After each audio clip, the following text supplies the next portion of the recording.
Welcome to this explainer. Look, I want you to just stop and think about something for a second. You actually lived an entire, rich, completely complex life before you turned 3. I mean, you were born, you opened your eyes for the very first time, you heard your mom's voice, you tasted real food. You lived all of that, and yet, it is completely wiped from your mind. Seriously, take a moment right now. Try to really reel in your very first moments of existence. Where are your earliest memories? If you're like almost all of us, there is simply a blank space, just a total void before a certain age. It's kind of like a massive eraser, just swept right across the timeline of your identity. Okay, let's dive into this. Think about it. You experienced massive, literally world-altering milestones during those years. We're talking your first steps, your first words, your first tastes, and yet, despite how huge they were at the time, not a single one of those moments stuck around. They're all gone, which really sets up one of the most fascinating mysteries of the human mind. Now, you'd probably assume the answer is pretty simple, right? Like, oh, a baby's brain just isn't developed enough to record life yet. Actually, scratch that, it's entirely wrong. Way back in 1905, Sigmund Freud became the first person to actually name this documented scientific phenomenon, infantile amnesia. So your baby brain wasn't failing to record your life, it was recording everything. Memories were absolutely being formed, but they were actually being destroyed. Let's completely bust that myth that babies can't form memories, because they definitely can. Back in the 1980s, psychologist Carolyn Rowe V. Collier over at Rutgers University ran this beautifully elegant experiment. Picture this. She tied a ribbon from a baby's ankle to a mobile hanging right above their crib.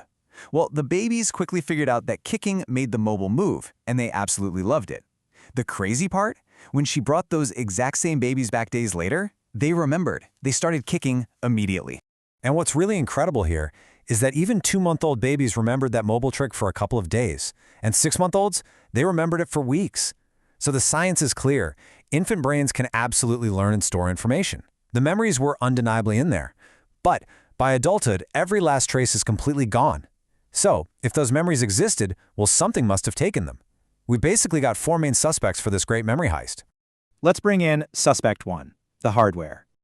To really understand the physical limitations of the infant brain, we have to start deep inside your head with a small, curved structure called the hippocampus. This thing is the absolute engine of memory formation. In adults, your hippocampus works in tandem with the prefrontal cortex to take a lived experience, like a birthday party or walking in the rain, and it encodes it as a specific episode that you can replay in your mind whenever you want. But let's track this developmentally. At birth, the physical connections between that hippocampus and the cortex are severely underdeveloped.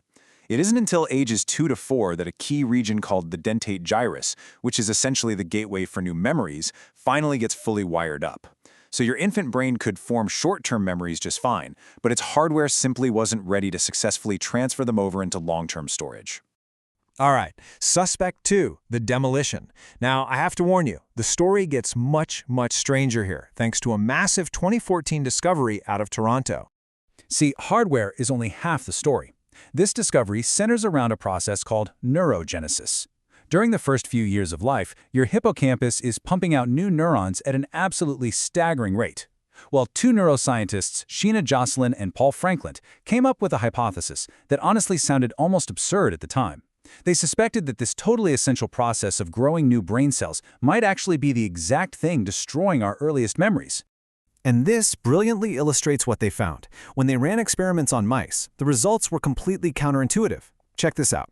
When they artificially increased neurogenesis, meaning they forced the growth of new brain cells in adult mice, those adult mice started forgetting things they had already learned. And conversely, when they slowed that brain cell growth down in infant mice, the babies held on to their memories much longer. Think of it like this. It's like your brain kept building new rooms and tearing down the old walls in the process. Every single time a new neuron integrated into an existing circuit, it literally disrupted the very connections holding your memories together. Your baby brain wasn't too weak to hold memories at all. It was just way too busy growing to save its past. Moving right along to Suspect 3, the main character. So we've covered the hardware and the demolition, but let's shift over to the psychological side of the investigation. Back in the late 90s, developmental psychologists Mark Howe and Mary Courage proposed a critical missing piece to this whole puzzle, and it's all about autobiographical memory. Think about it. To form a memory where you are the main character of the story, you first have to understand that you actually exist. You have to realize you're a distinct person, completely separate from the world around you, and that things are happening to you. You can see this perfectly in the classic rouge test. If you sneak a dot of rouge onto a baby's nose and sit them in front of a mirror, before 18 months, they treat that reflection like it's just another kid. But right around that 18-month mark, something clicks. They reach for the mark on their own face. They recognize self. And you know what's wild? That exact moment of self-recognition closely tracks with the earliest age autobiographical memories can even begin to form. Without a narrator inside your head, there's just no way to package experiences into a story. And that brings us to suspect 4, the container. This final piece comes from developmental psychologist Catherine Nelson and her extensive research on how kids form lasting memories. So the crucial point is this. Language gives memory a skeleton. Without it, experiences are like water with no container. Before a kid can speak, their experiences are just encoded as raw sensory impressions, right? Flashes of light, textures, sounds. But without actual words to organize them, those impressions have no structural framework to attach to. They just wash away. And this isn't just some abstract theory. We see it play out in real global data. Cornell psychologist He Wong found that the average age of our very first memories physically shifts depending on our culture.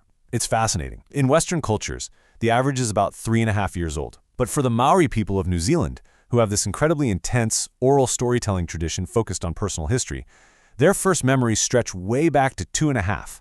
Meanwhile, in East Asian cultures, where early narratives focus a bit less on the individual, it starts closer to 4. So language and cultural storytelling physically stretch the timeline of your memory.